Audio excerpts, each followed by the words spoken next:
지난 경배와 찬양 설교 시간에 이 야이로의 딸에 관한 말씀을 나누었습니다. 그 본문에 한 가지 사건과 또 한 여인이 더 등장을 하는데요. 오늘은 그 여인에 관해서 좀 깊게 또 자세히 나눠보고자 합니다. 우리는 이 여인에 대해서 많은 것을 알 수가 없습니다. 이 여인의 이름은 무엇이고 또 나이는 몇 살인지, 고향은 어디이며 또 결혼을 했는지, 또 자식은 몇 명 있는지 우리는 그 어떠한 정보도 알 수 없습니다.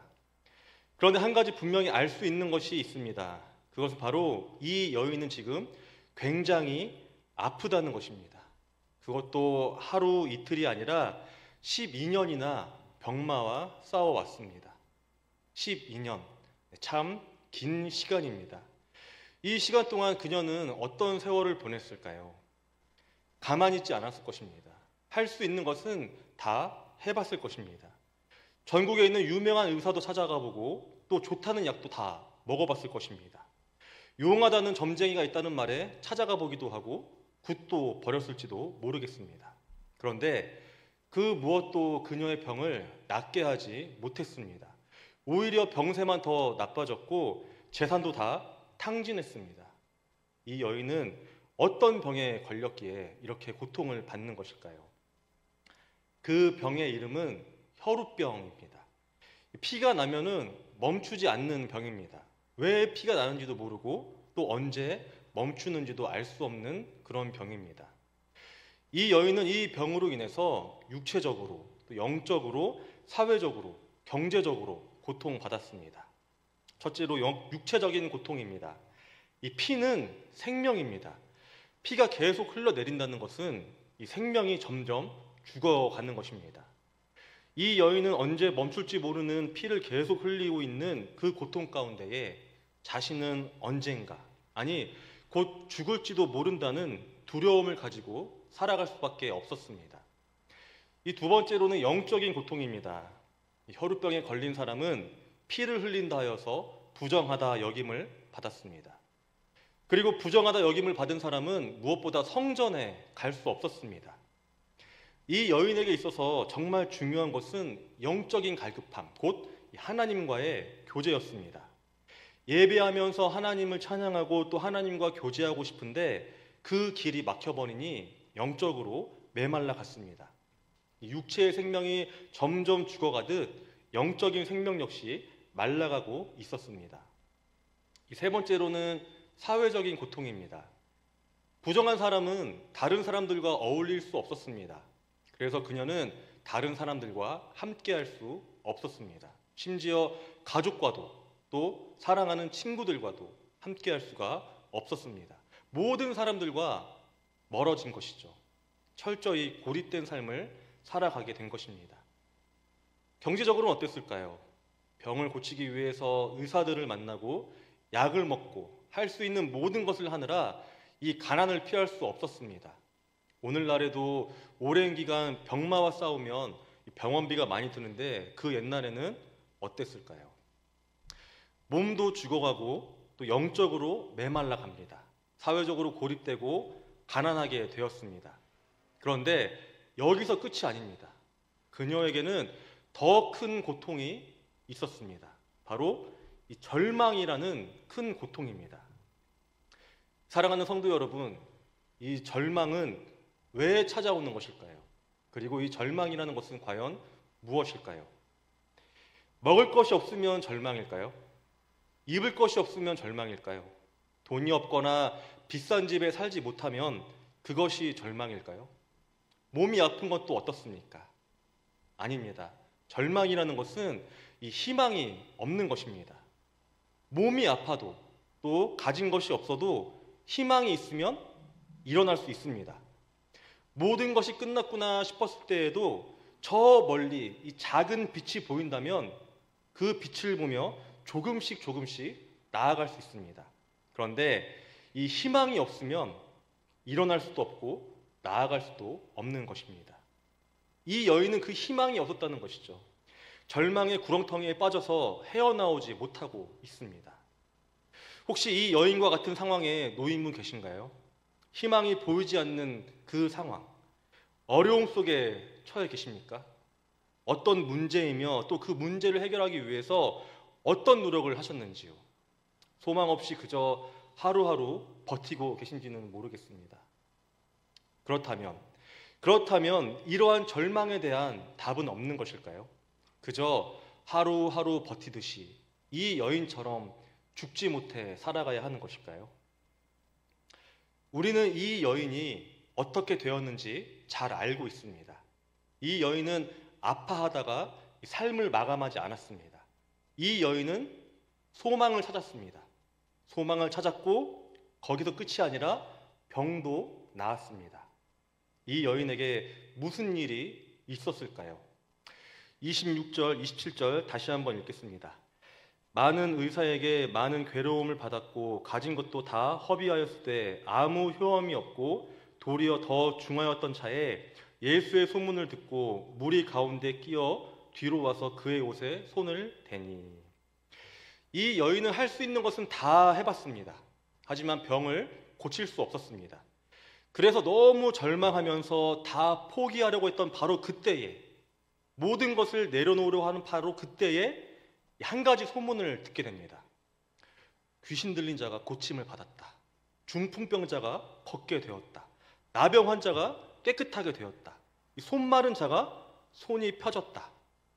그 외에도 이 수많은 사람이 병고침을 받았다는 이야기를 듣게 되었습니다.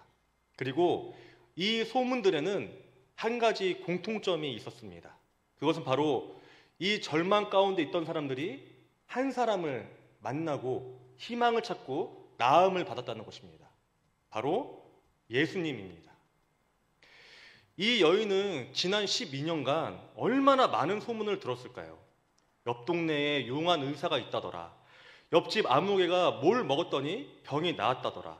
용한 점쟁이가 있는데 그 사람한테 부적을 받으면 병이 낫는다더라.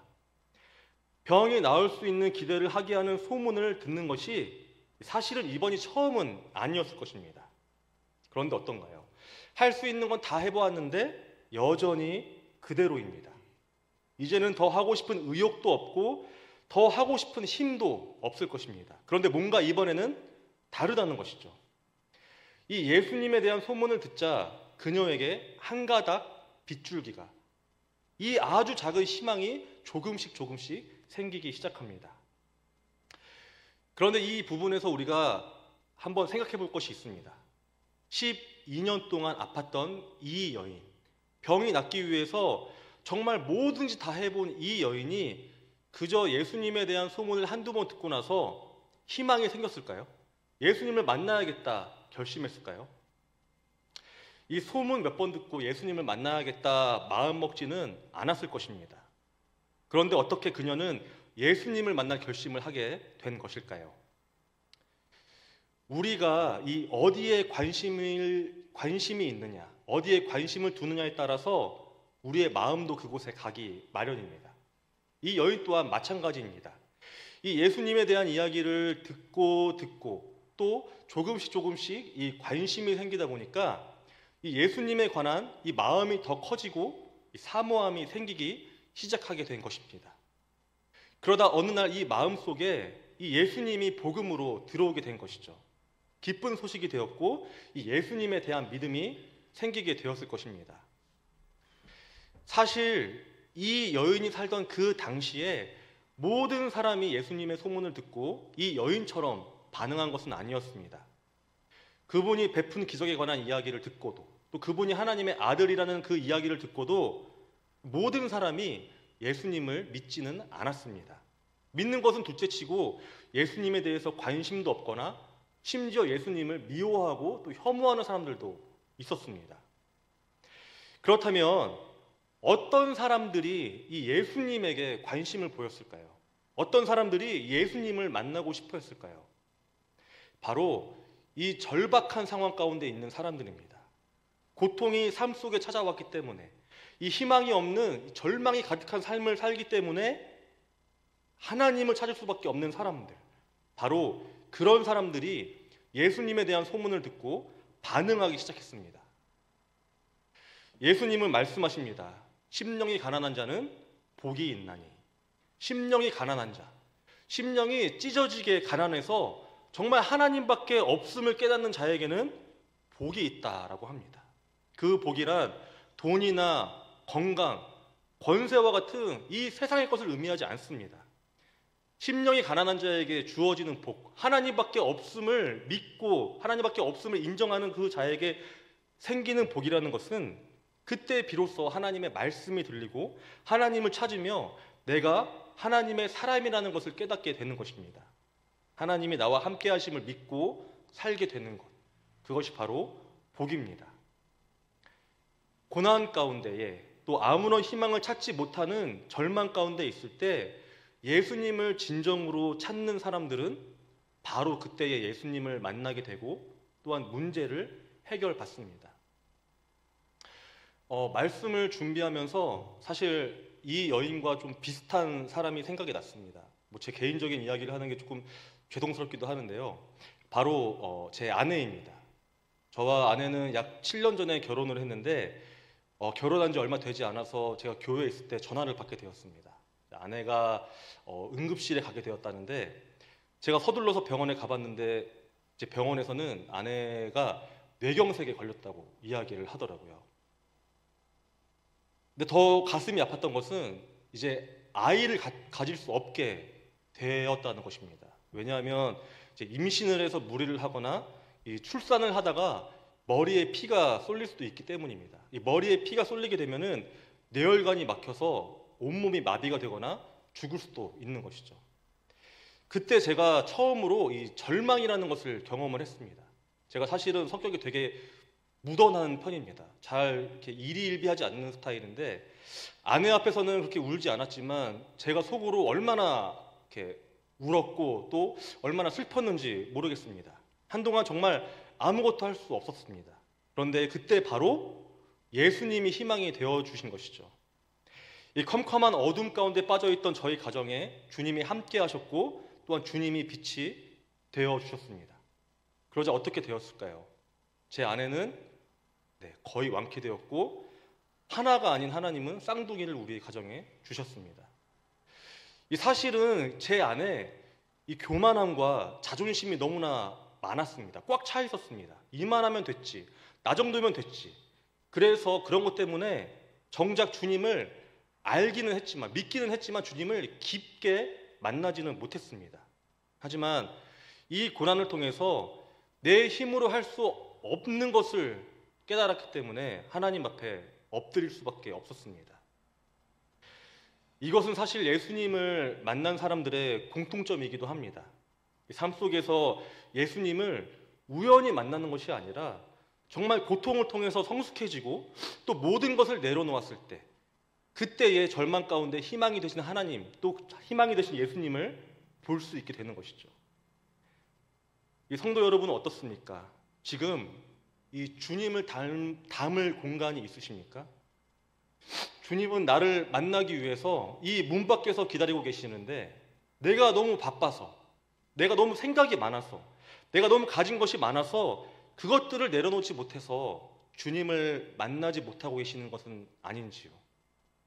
내려놓아야 합니다. 비워야 합니다. 그래야만 우리는 주님을 더욱더 깊게 만날 수 있는 것입니다. 우리가 주님을 만나야 하는 이유는 분명합니다. 주변을 둘러보면 이 고난 가운데 처한 사람들이 참 많이 있습니다. 이 12년간 병으로 아팠던 여인처럼 소망을 잃어버리고 주저앉아버린 사람, 또 내일을 꿈꿀 수 없는 사람, 이 삶을 포기한 채 살아가는 사람들, 바로 이런 사람들이 이 예수님의 소문을 들을 수 있도록 예수님을 먼저 만난 우리가 그 소문을 전해야 한다는 것이죠. 이 불쌍한 여인을 보십시오. 그녀가 어떻게 예수님에 대한 이야기를 들을 수 있었을까요? 바로 누군가 그녀에게 예수님에 대해서 전했기 때문입니다. 누군가의 입술을 통해서 예수님의 소문을 들었습니다. 예수님의 이야기를 전하지 않았더라면 이 여인은 아마 평생 고통 가운데 살았을 것입니다. 예수님에 관한 소문이 이 여인을 살린 것이죠. 누군가가 이 여인을 찾아가서 예수님을 만나보라고 하면서 내가 만난 예수님은 이런 분이더라 이렇게 전해주니 이 여인이 그 소문을 듣고 또 믿음이 생기고 사모함이 생겨서 결국은 예수님을 만나게 된 것입니다. 예수님의 소문을 듣고 이 여인은 결심합니다. 내가 예수님을 만나야겠다. 내가 이 예수라는 사람을 기필코 만나봐야겠다. 내가 그를 만나서 이 혈우병을 고침받고 절망에 빠진 내 삶도 벗어나야겠다. 드디어 이 여인이 사는 마을에 예수님이 찾아오십니다. 우리가 이 연예인이나 유명인들을 보면은 항상 사람들에 둘러싸인 것을 보게 됩니다. 너도 나도 그 사람을 만나려고 하는 것이죠. 예수님도 유명인이었습니다. 그래서 예수님이 가시는 곳마다 수많은 사람이 예수님을 찾아왔습니다. 그런데 이 예수님을 만나려고 했던 사람들이 전부 그분을 하나님의 아들이자 또 구주로 믿었던 것이 아닙니다. 그저 이 예수님을 만지면 또 예수님을 또 가까이 하면 혹시 내 병이 나을지도 모른다. 내 상황이 나을지도 모른다. 이런 생각을 가지고 온 사람들도 많았다는 것이죠. 이 사람들은 예수님에 대한 믿음이 없이 그저 예수님을 알기만 한 사람들입니다. 그런데 오늘 본문에 나온 이 여인은 달랐습니다. 많은 무리가 예수님을 애워싸고 있다는 것을 보게 됩니다.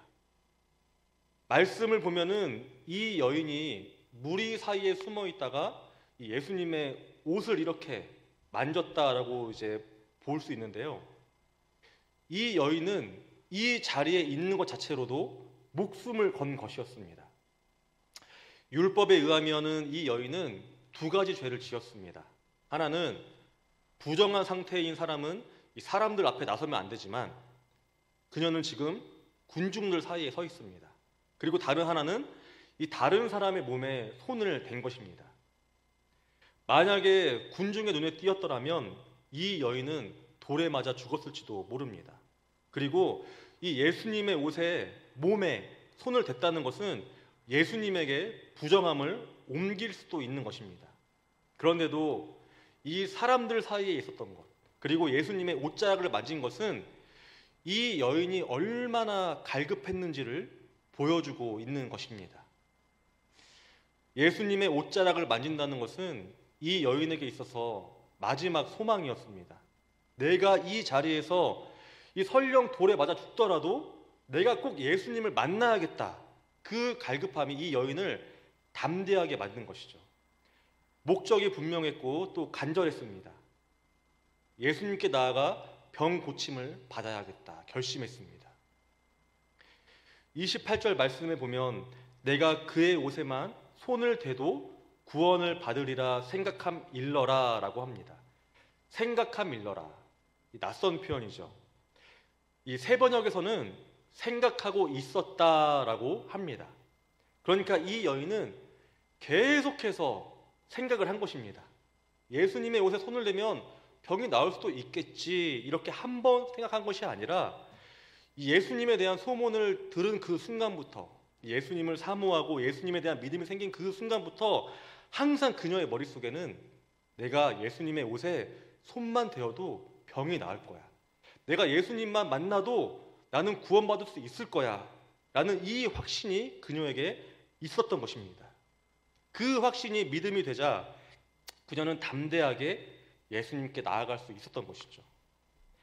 믿음이 행동으로 이루어졌을 때 비로소 기적이 이루어진 것입니다. 그렇습니다. 기적은 내 머릿속에서 이렇게 될 거야 라고 한다고 해서 이루어지는 것이 아닙니다. 우리의 믿음이 믿음으로 끝나는 것이 아니라 믿음의 행동으로 연결될 때 그때 기적이 일어나는 것입니다. 모세가 이스라엘 백성들을 데리고 이제 홍해 앞에 서게 됩니다. 뒤에는 애굽의 군대들이 쫓아오고 있습니다. 앞에는 바다가 가로막고 있습니다. 바로 그때에 하나님은 모세에게 명령합니다. 지팡이를 들어서 홍해를 내리쳐라. 어떻게 하시겠습니까? 뒤에는 지금 군대가 몰려오고 앞에 바다가 파도치고 있는데 하나님이 지팡이로 이 바다를 칠합니다. 어떻게 하시겠습니까? 아무리 하나님의 말씀이지만 지팡이로 물을 친다고 뭐가 달라지겠어? 의심하며 끝내 행동하지 않고 가만히 서 있을지도 모릅니다. 홍해가 갈라진 것은, 그 기적은 모세의 믿음이 행동으로 이루어졌기에 일어난 것입니다. 믿음에서 끝나는 것이 아닌 행동으로 옮겼을 때 하나님의 기적은 일어납니다. 여인은 행동했습니다. 예수님의 옷자락을 만졌고 그 순간 여인은 분명히 느꼈습니다. 29절 말씀입니다. 이에 그의 혈루 근원이 곧 마름에 병이 나은 줄을 몸에 깨달으니라. 병의 원인이 무엇인지 정확하게 알 수는 없지만 그녀는 느꼈습니다. 아, 이 병이 나았구나. 내가 고침받았구나. 그녀는 알게 된 것입니다. 그런데 사실 얼마나 많은 사람들이 이 예수님의 옷에 손을 대었을까요? 얼마나 많은 사람들이 예수님을 만지고 또 만졌을까요? 그런데 왜 그녀에게만 기적이 일어났을까요? 30절, 31절 말씀 함께 읽겠습니다. 예수께서 그 능력이 자기에게서 나간 줄을 곧 스스로 아시고 무리 가운데서 돌이켜 말씀하시되 누가 내 옷에 대었느냐 하시니 제자들이 여짜오되 무리가 애워싸 믿는 것을 보시며 누가 내게 손을 대었느냐 물으시나이까 하되. 오늘 본문을 보면은 이 손을 대다라는 표현이 4번 나옵니다. 4번. 반복됐다는 것은 그만큼 중요하게 쓰였다는 것이죠. 손을 대다는 것은 영어 성경을 보면 우리가 잘 아는 단어인 터치라고 합니다. 이렇게 만지는 것, 이렇게 건드는 것이라고 건드는 것입니다. 27절에 그의 옷에 손을 대니, 28절에 그의 옷에 손을 대어도, 30절 누가 내 옷에 손을 대었느냐, 31절 누가 내게 손을 대었느냐. 이 손을 대다, 터치한다는 것은 사실은 이 마음을 표현하는 것입니다. 특별히 우리가 악수를 하거나 포옹을 할 때 그렇습니다. 악수나 이 포옹을 할 때를 보면 우리도 모르게 마음이 담깁니다. 사실 나에게 별로 의미가 없는 사람이라면, 내가 별로 그렇게 좋아하지 않는 사람이라면 이 악수를 하거나 포옹을 할 때 그냥 형식적으로 하게 됩니다. 하지만 나에게 의미가 있고 정말 소중한 사람, 내가 좋아하는 사람이라면 그 사람을 만나서 악수를 하게 되면 좀 더 손에 힘이 들어가고 이 포옹을 하게 되면 등이라도 한번 두드리는 것을 우리는 느끼게 됩니다. 내가 그렇듯이 상대방도 나의 마음을 알 수 있습니다. 이 여인은 이 예수님의 옷자락을 만질 때에 어떤 마음가짐으로 나아갔을까요? 정말 온 마음을 다해서, 온 힘을 다해서 간절함을 가지고 나아갔을 것입니다. 예수께서 나를 고치실 것을 내가 믿습니다 하면서 예수님의 옷자락을 만졌습니다. 그러자 그때에 예수님도 아신 것이죠. 누가 내 몸에 손을 대었느냐. 우리는 어떤 자세와 또 어떤 마음가짐으로 예수님의 옷자락을 만지고 있습니까? 그 전에 우리는 어떻게 예수님의 옷자락에 손을 댈 수 있을까요? 우리는 이 하나님의 말씀을 통해서 예수님의 옷자락을 만질 수 있습니다. 이 말씀 속에 예수님이 계시기 때문에 우리는 이 말씀을 통해 예수님을 만날 수 있고 예수님의 옷자락에 손을 댈 수가 있는 것이죠. 그렇기 때문에 말씀을 대할 때에 단순히 읽는 것이 아니라 말씀 속에 거하시는 예수님을 만나고 예수님을 만진다는 마음으로 말씀을 읽고 묵상해야 합니다. 그렇게 말씀을 묵상하면 우리의 삶 속에 기적이 일어날 것입니다. 그 기적이라는 것은 우리의 삶의 고난이나 고통이 없어지는 것이 아닙니다. 우리의 삶의 그 고난과 고통을 이겨낼 수 있는 그 힘을 주님을 통해 얻는다는 것이죠. 말씀의 능력이 바로 예수 그리스도의 능력임을 믿으시기를 바랍니다. 말씀을 표면적으로 또 형식적으로 읽는 것이 아니라 그 말씀 속에 예수님이 계심을 믿으며 이 여인이 온 마음을 다해서 이 생명을 걸고 예수님의 옷자락을 만진 것처럼 우리도 손을 내밀어서 그분의 옷자락을 붙들어야 할 것입니다. 우리가 그렇게 예수님의 옷자락을 만지기 위해서 몸부림칠 때 예수님은 우리를 그냥 지나치지 않으실 것입니다. 분명히 우리를 치유하시고 절망 가운데에서 우리를 이끌어 주실 것입니다. 그리고 그때 깨닫는 것이죠. 아, 이 고통과 고난, 이 절망이 하나님의 섭리였구나. 이것이 바로 하나님의 은혜였구나라는 것을 알게 되는 것입니다. 오늘 이 자리에 고난 속에 계신 분도 계실 것이고 그 고난을 벗어난 분도 계실 것입니다. 고난 속에 계신 분이라면 오늘 이 말씀을 붙들고 이 예수님의 옷자락을 붙드시길 바랍니다. 고난에서 벗어나신 분이라면 긍휼한 마음을 가지고 주변에 있는 사람들을 보시기 바랍니다. 우리 주변에는 분명히 오늘 말씀에 나오는 여인처럼 어둠 가운데서 이 절망 가운데 있는 사람이 분명히 있을 것입니다. 그렇기에 주변에 아파하는 사람들에게 또 이 소망을 얻지 못하는 사람들에게 빛 대신 예수 그리스도의 복음을 전해주시기를 바랍니다. 그렇게 되면은 이 불쌍한 영혼들이 예수님의 옷자락에 손을 뻗는 그 은혜의 역사가 일어날 것입니다. 오늘 말씀에 나오는 이 여인이 기적을 경험한 것처럼 우리 모두 말씀을 통해서 예수님을 만나고 또 우리의 삶이 변화되고 또 우리도 그 기적을 체험하고 또 그 기적을 다른 이에게도 전할 수 있는 복된 삶이 되기를 간절히 소망합니다.